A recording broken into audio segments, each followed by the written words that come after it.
Muy buenos días, muy buenas tardes o seguramente muy buenas noches, estimado oyente, según sea la hora y el lugar donde se encuentre escuchando este mensaje.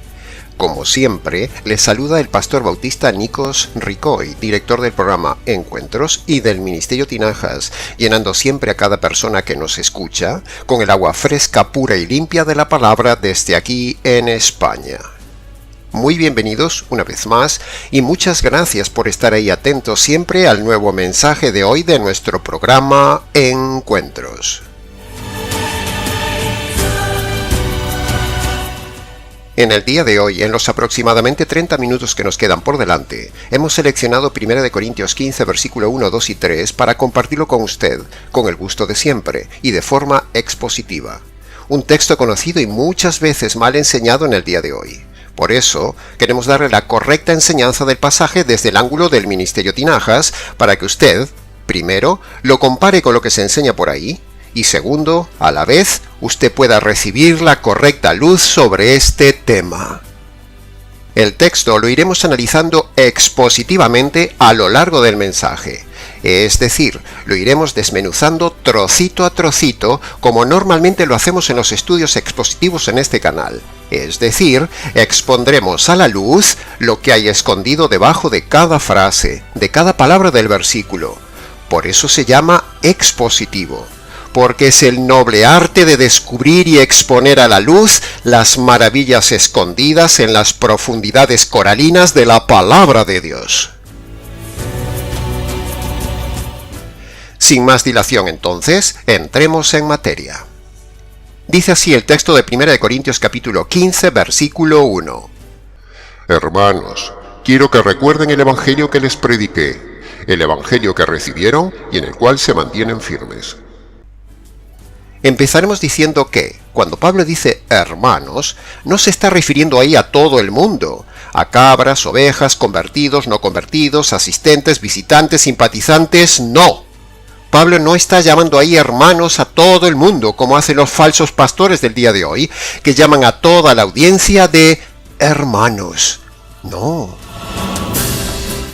Hacer eso es un gravísimo error exegético y homilético, porque seguramente que en la audiencia de esa iglesia, en la prédica de ese pastor, hay políticos, inmorales, sicarios, adúlteros, ladrones, inconversos, hipócritas, homosexuales, mentirosos, maltratadores, bebedores, glotones, gente rencorosa, gente que no perdona, gente de corazones duros, gente mundana, gente que ha abortado, hombres y mujeres que viven en unión libre, hombres y mujeres infieles, divorciados, recasados, fumadores, gente depresiva, idólatras del dinero, calumniadores, machistas, mujeres sensuales en su forma de vestir, envidiosos, gente metidos en deudas impagables por no saber administrar el dinero, gente celosa, gente delictiva, gente de pandillas, gente que ha intentado el suicidio,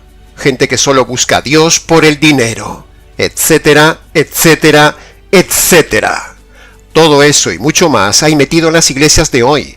Todo un zoológico a quienes el pastor llama hermanos. Sin importar a quién tenga delante, esos pastores le llaman erradamente a todos hermanos. Eso es falso y es pecado. Ese pastor no vale como pastor, porque está engañando a la audiencia si llama a todos hermanos, haciéndoles creer que son hermanos cuando no lo son, haciéndoles creer que son convertidos cuando no lo son, y haciéndoles creer que son salvos cuando no lo son.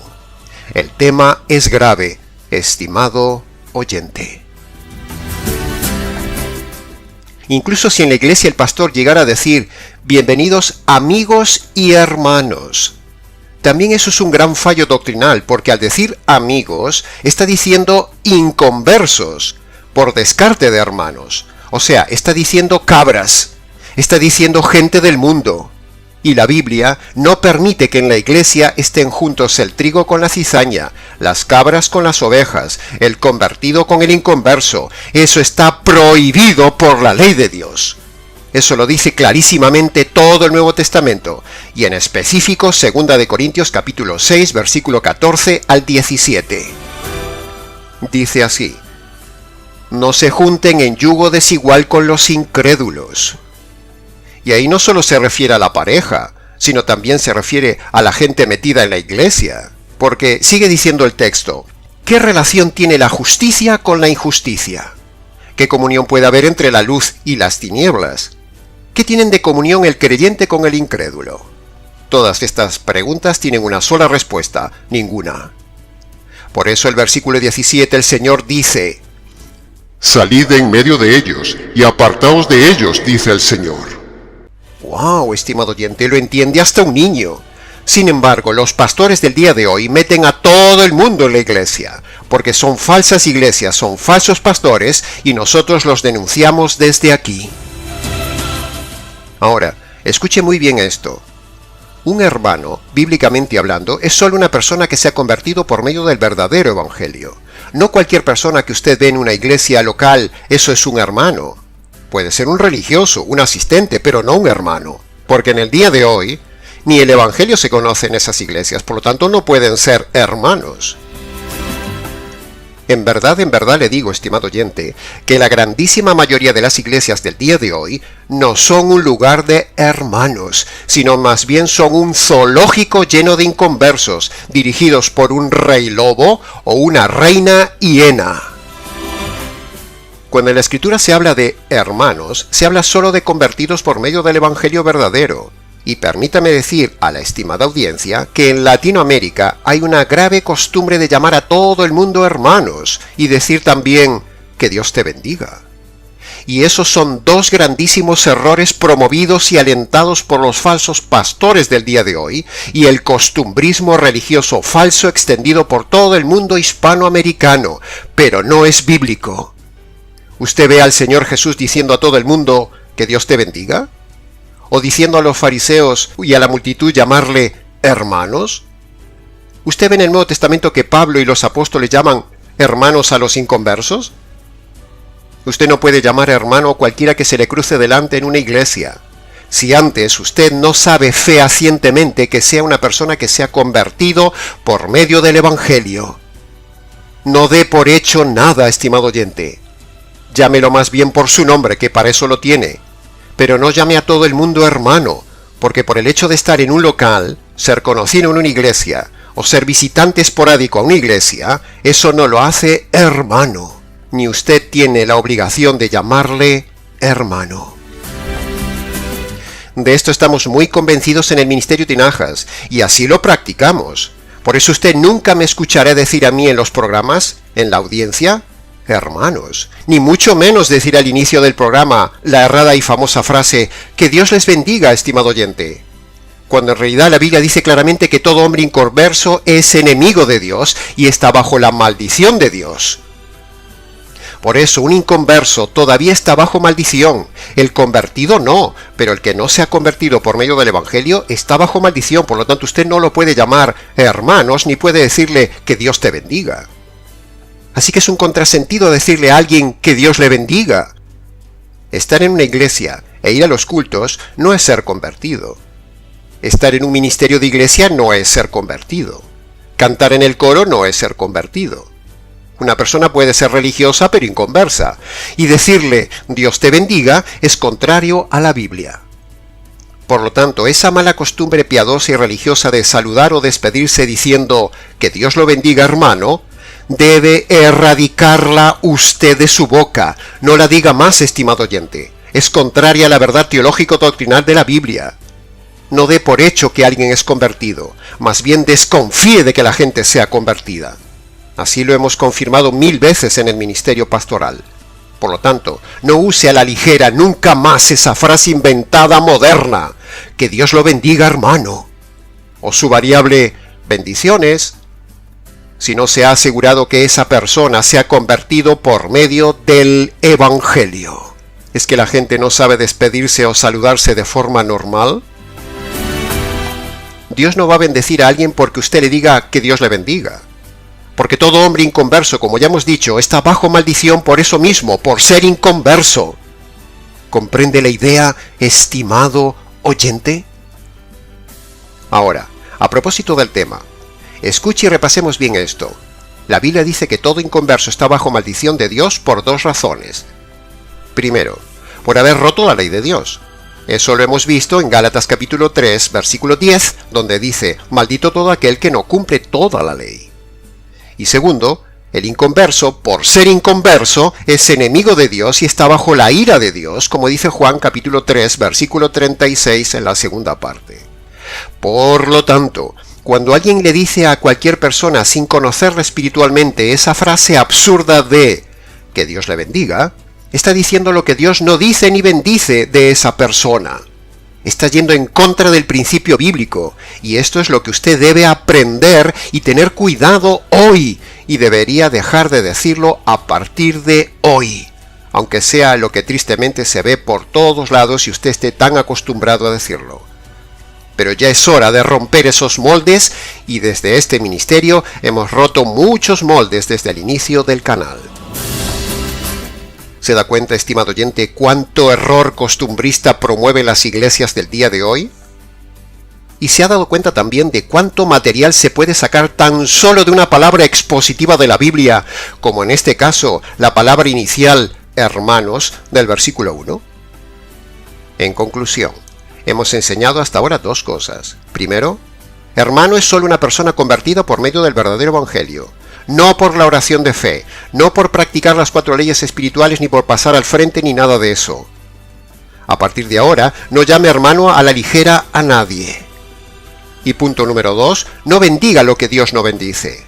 Quite de su boca la frase que Dios le bendiga y no se la diga a cualquiera. Busque otra y no sea costumbrista.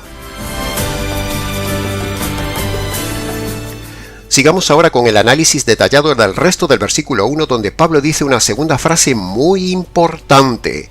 Pablo dice, Oídme, quiero recordarles el evangelio que les prediqué. Cuando Pablo dice, os recuerdo o quiero recordarles, no significa que a continuación dirá detalladamente todo el evangelio que él había predicado tiempos pasados en Corinto. No. Sino que es como si dijera, os voy a dar 2 puntos para que ustedes mismos recuerden todo el evangelio que yo les había enseñado cuando había estado con ustedes. Pablo en este y siguientes versículos no desarrolla el evangelio completo, sino que solamente les recuerda a los corintios 2 puntos esquemáticos concretos, 2 pilares fundamentales del evangelio, la muerte y la resurrección de Cristo, pero nada más. Pero lo hace de forma sin desmenuzarlos. Y con esos 2 puntos que les recuerda a ellos, entonces a ellos les sería más fácil activar el recuerdo de todo el evangelio. Es como cuando uno le dice a alguien, oye, ¿recuerdas cuando te dije esto y esto? Ah, sí, es verdad. Ahora lo recuerdo todo. Pues de la misma manera, estimado oyente, Pablo aquí les está dando 2 puntos concretos solamente que les harán recordar luego a los corintios, cuando lean la carta, todo lo que Pablo les había dicho con todo detalle del evangelio cuando estuvo con ellos en su ciudad. Pablo en 1 Corintios 15, versículo 1, 2 y 3, evidentemente no está desarrollando todo el evangelio al detalle, porque aquí faltan muchas cosas, muchas piezas.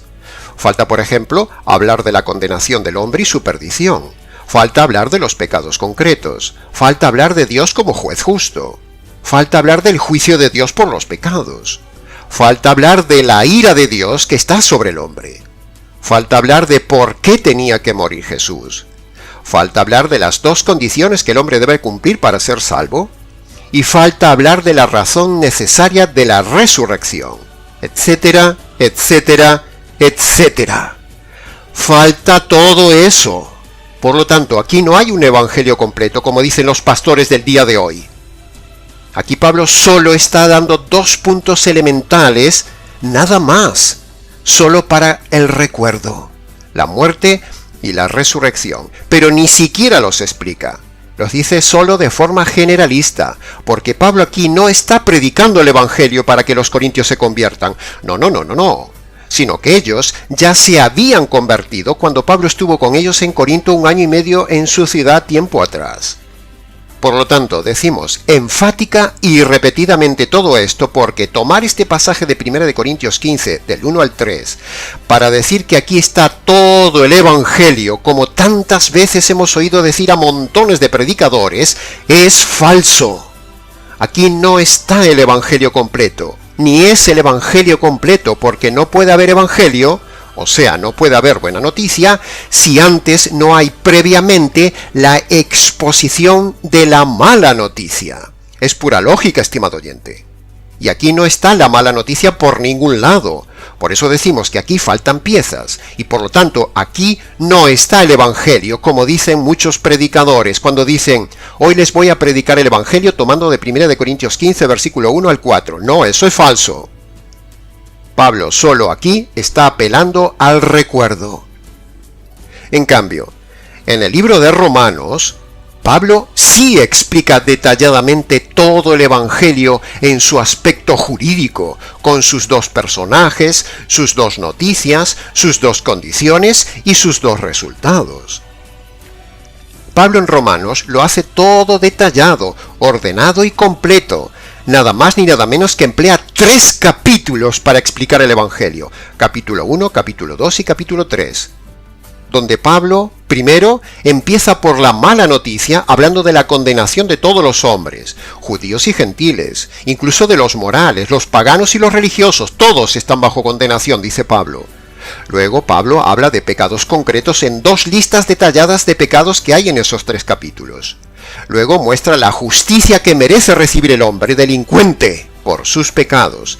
Y para terminar, habla de que Dios es un juez justo y aplicará su justicia el día del juicio.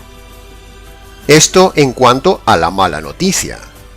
Pero segundo, Pablo luego habla también detalladamente del Evangelio, o sea, la buena noticia. Habla de la propiciación, es decir, en la cruz, el Padre descarga su ira sobre su Hijo para hacer justicia de las injusticias del hombre, o sea, de sus injusticias, estimado oyente. Y en tercer lugar, luego vemos que Pablo habla del arrepentimiento y también vemos que habla de la fe en esta propiciación.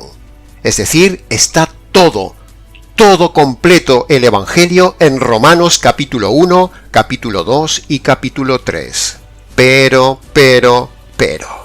nada de esto que hemos dicho lo vemos en 1 Corintios capítulo 15, versículo 1 al 3. Por lo tanto, Pablo aquí está haciendo una sinécdoque. Sí, una sinécdoque gramatical. Es decir, está hablando de solo una parte del todo. Sí, ha oído bien. Pablo aquí está tomando la parte, o sea, solo 2 puntos, por el todo. No que lo que dicen los versos 1 al 3 sea todo el Evangelio. No. Mirad.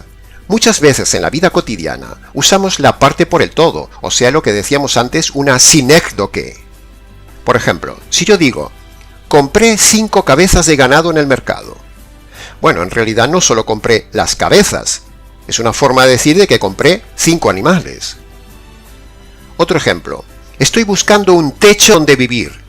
Bueno, usted no está buscando solo el techo, estará buscando la casa completa, pero es una forma de decir la parte por el todo. Y un tercer ejemplo muy conocido. Señor Luis, vengo a pedir la mano de su hija. Bueno, usted vendrá a pedir la mano y todo el resto, no solo la mano. Esto es una sinécdoque gramatical y es precisamente lo mismo que Pablo hace en 1 Corintios 15, versículo 1, nombrando solo una parte del Evangelio por el todo, para que luego lo recuerden todo. Por cierto, la sinécdoque gramatical es un recurso bíblico que muchos pastores no conocen. Se llama la parte por el todo. Pero la parte no es el todo, que es precisamente lo que Pablo hace aquí. Solo da una parte, no da el todo. Por lo tanto, si no da el todo, esto no es todo el Evangelio. Y repetimos esto muchas veces porque hay muchísimos pastores que toman este pasaje para decir vamos a predicar el Evangelio, y es mentira. Ahí no está todo el Evangelio. Veamos ahora otros ejemplos de sinécdoque, o sea, de la parte por el todo, en la Biblia.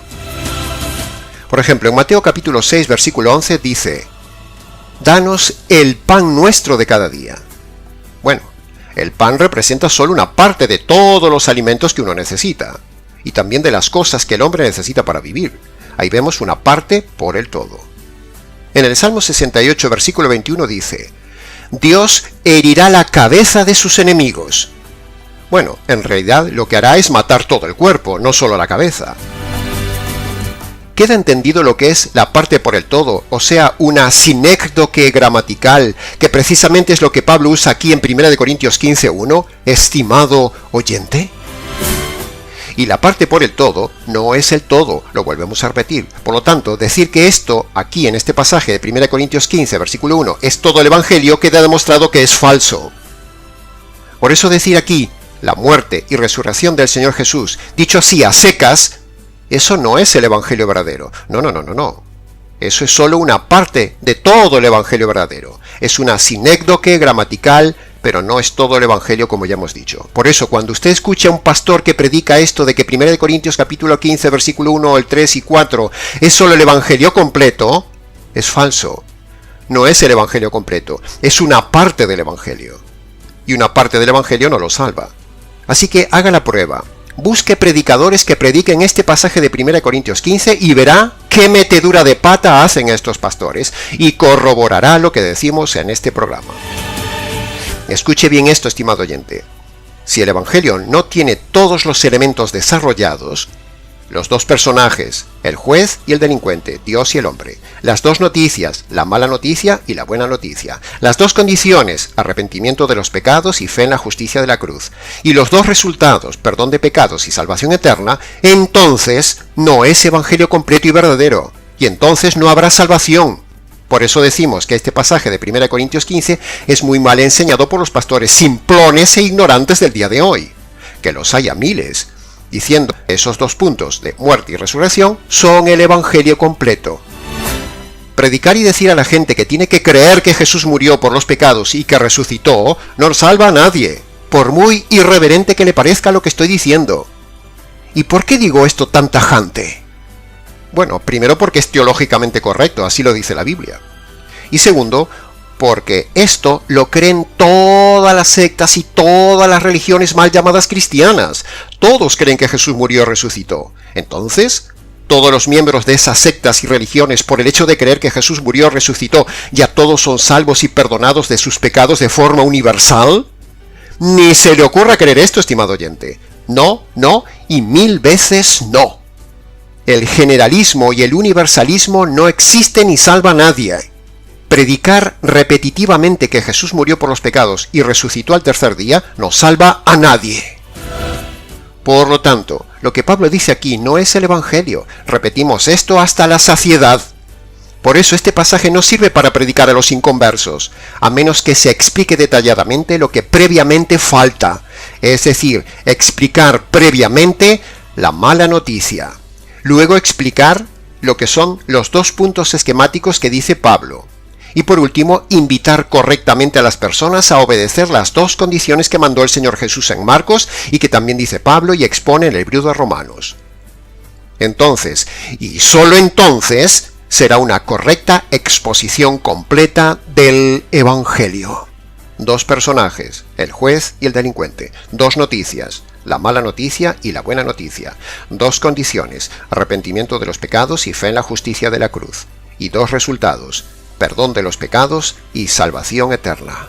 Evangelio completo. Así que ya tiene tarea, estimado oyente, buscar pastores que prediquen este pasaje de 1 Corintios capítulo 15, versículo 1 al 3, y compare con lo que predicamos en este canal. Ahora, cuando Pablo dice que Jesús murió por los pecados, Pablo ahí no dice por qué tenía que morir Jesús por los pecados. Pablo ahí no da la causa de la muerte de Jesús. Por lo tanto, si no sabemos cuál es la causa de la muerte de Jesús, no podremos tener el beneficio del perdón de los pecados. Porque para tener el perdón de los pecados, la Biblia manda que uno sepa y crea la causa de la muerte de Jesús.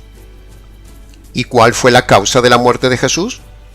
Bueno, si bien lo tiene detallado en varios vídeos del canal, lo repasaremos con gusto una vez más para los nuevos oyentes del canal. Pero antes de decir cuál es la causa de la muerte de Jesús, debemos decir que una cosa es la causa de la muerte de Jesús y otra cosa son las consecuencias o beneficios que produce la muerte de Jesús. Son dos cosas diferentes. Repito, una cosa es la causa de la muerte de Jesús y otra cosa son los beneficios de la muerte de Jesús. Solo cuando uno cree, recibe o se apropia de la causa de la muerte de Jesús, entonces usted recibe las muchas consecuencias o beneficios de la muerte de Jesús. Hay una sola causa de la muerte de Jesús que hay que creer, y varias consecuencias como resultado de la muerte de Jesús que recibe usted después de creer. Para recibir los beneficios de la muerte de Jesús, usted tiene primero que apropiarse de la causa de la muerte de Jesús. Sin creer la causa, no hay consecuencias, no hay beneficios. En este caso, Pablo solo menciona una de las varias consecuencias que hay, solo menciona el perdón de los pecados. Pero hay muchas más consecuencias, muchos más beneficios de la muerte de Jesús. Por lo tanto, esto es una evidencia más de que aquí no está todo el Evangelio completo, sino que es solo una forma de hacer recordar a los inmaduros y olvidadizos corintios lo que Pablo les había explicado con detalle en su día cuando estuvo con ellos en Corinto y parece que se habían olvidado. Entonces, dicho esto, ahora sí, ¿cuál fue la causa de la muerte de Jesús? Escuche bien lo que probablemente nunca le han enseñado, o quizás nunca ha escuchado, o quizás solo lo ha escuchado en nuestro canal. La causa de la muerte de Jesús fue recibir la justicia que merecen sus injusticias, sus delitos cometidos a lo largo de toda su vida, estimado delincuente. La causa de la muerte de Jesús fue recibir la justicia que merecen sus injusticias, sus delitos cometidos a lo largo de su vida, estimado oyente. Los pecados son ante Dios como delitos, por lo tanto usted y yo merecemos recibir la justicia y la furia de Dios, porque Dios es un Dios juez justo, y no se va a saltar su justicia ante las injusticias que hemos hecho, porque si lo hiciera, entonces sería un juez injusto. Por lo tanto, sus injusticias, estimado oyente, deben necesariamente ser ajusticiadas sobre usted. Es decir, Dios debería matarlo, porque la paga del pecado es la muerte. Debería aplicarle la justicia en un juicio y debería haberlo enviado ya a la cárcel eterna. Pero, precisamente la buena noticia, es decir, el Evangelio, es que la justicia que merecen sus injusticias y mis injusticias cayeron sobre el Señor Jesús en la cruz.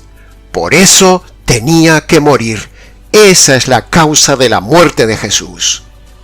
O muere usted bajo la justicia divina por sus injusticias, o muere Él recibiendo la justicia divina para que a usted no le caiga esa justicia divina por sus injusticias. Es pura lógica jurídica. Si la justicia le cayera a usted cuando Dios le quita la vida, usted iría a la cárcel eterna. Pero al caerle la justicia divina a Jesús en la cruz, usted puede ser libre si cumple dos condiciones. Primero, reconocer sus injusticias y abandonarlas, primera condición. Y segundo, apropiarse de esa justicia caída sobre el Señor Jesús, segunda condición. Cuando usted obedece estas dos condiciones, entonces sí recibe el perdón de los pecados, el perdón de sus injusticias. Así que, obedezca hoy estas dos condiciones, estimado oyente, para que la justicia un día no le caiga a usted. Sigamos con la explicación. Entonces, en la cruz, el Padre, el juez, ejecuta al Hijo bajo la pena de muerte, y ahí descarga la furia y la justicia que merecen sus injusticias, estimado oyente. Esa es la causa de la muerte de Jesús. Ahora, una cosa más. Por el hecho de que Dios haya satisfecho y descargado toda su ira y toda su justicia sobre su Hijo en el Calvario, eso no implica que todos automáticamente ya estén perdonados de sus pecados. No. Sino que Dios pone dos condiciones individuales a todo hombre para que usted reciba el beneficio de la muerte de Jesús, es decir, para que usted reciba el perdón de los pecados, la salvación, la reconciliación, la vida eterna, la resurrección de un cuerpo nuevo en el futuro, etcétera, etcétera. ¿Y cuáles son esas dos condiciones que pone el juez del universo para perdonar sus pecados y dejarle entrar en la vida eterna? Pues como ya hemos dicho, pero lo repetimos, Dios pone dos condiciones. Primero, que el hombre se declare culpable, se declare delincuente y reconozca sus delitos uno a uno delante de Dios. Primera condición. Segundo, el hombre debe apropiarse, agarrarse, creer, recibir, echarse encima la justicia caída sobre el Señor Jesús, que es la segunda condición. Ahora, escuche esto, escúchelo bien, por favor, preste atención, hago énfasis. Dios echa encima del Hijo la justicia que usted merece. Y cuando usted se echa encima la justicia que le cayó al Hijo, entonces Dios lo ve a usted como justo, como si ya usted hubiera sido ajusticiado. Dios ahora lo ve inocente, perdonado y salvo. Repito, Dios echa encima del Hijo la justicia que usted merece. Y cuando usted se echa encima la justicia que le cayó al Hijo, entonces Dios lo ve a usted como justo, como si ya hubiera sido ajusticiado, lo ve como inocente, perdonado y salvo. ¡Aleluya! ¿No es maravilloso este verdadero, completo y clarito evangelio? Da ganas de gritarlo cada día a los cuatro vientos y lo hacemos cada día desde este canal. Ahora, todo esto lo dice Pablo detalladamente solo en Romanos capítulo 1 al 3, pero no lo dice Pablo en 1 Corintios capítulo 15. Por eso decimos que en 1 Corintios capítulo 15 no está el evangelio completo, sino solo dos datos del evangelio. Nosotros predicamos el evangelio jurídico que hay en Romanos capítulo 1 al 3, pero la mayoría de los pastores predican 1 Corintios capítulo 15 versículo 1, 2 y 3. ¿Se da cuenta de la diferencia de pastores, prédica y pasajes diferentes? Así que, estimado oyente, aprovechemos este tema para invitarle a que obedezca a las dos condiciones que pone Jesús en Marcos capítulo 1 versículo 15 o en Romanos capítulo 1 al 3.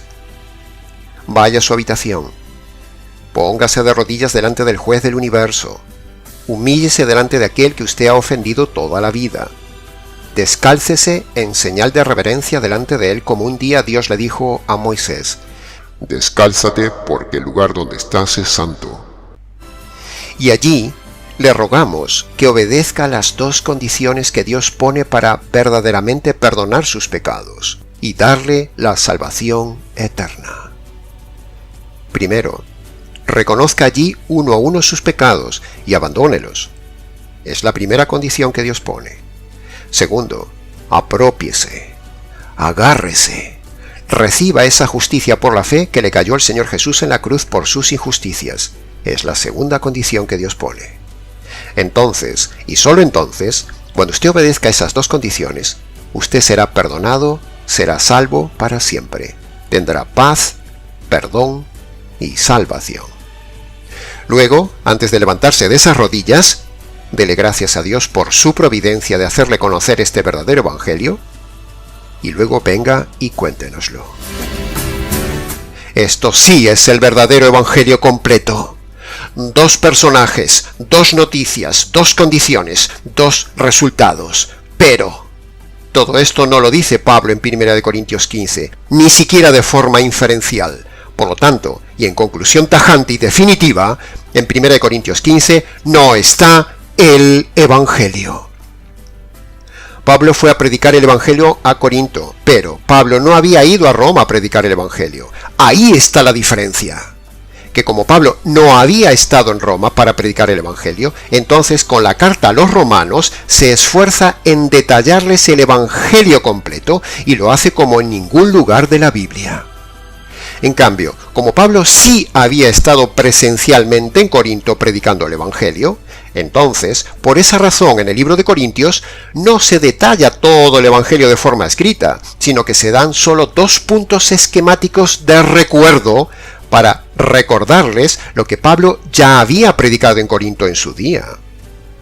Es decir, si uno ya fue a predicar a un lugar, solo escribe puntos de recuerdo. Pero si uno no ha ido nunca a ese lugar, entonces se esmera en escribir con todo detalle para que la gente lo entienda y lo crea. Así que, si a usted le han predicado insistentemente que debe creer que Jesús murió y resucitó por los pecados, le han engañado. El evangelio que nos salva solo ha sido detallado en la carta a los romanos. Y de ahí debemos tomarlo para predicar el Evangelio, porque es el único libro de la Biblia que tiene todo el Evangelio completo, detallado, perfecto y expuesto desde el punto de vista jurídico. Sin romanos, nosotros los gentiles no tendríamos salvación ni tendríamos el Evangelio para predicar. Que conste en acta.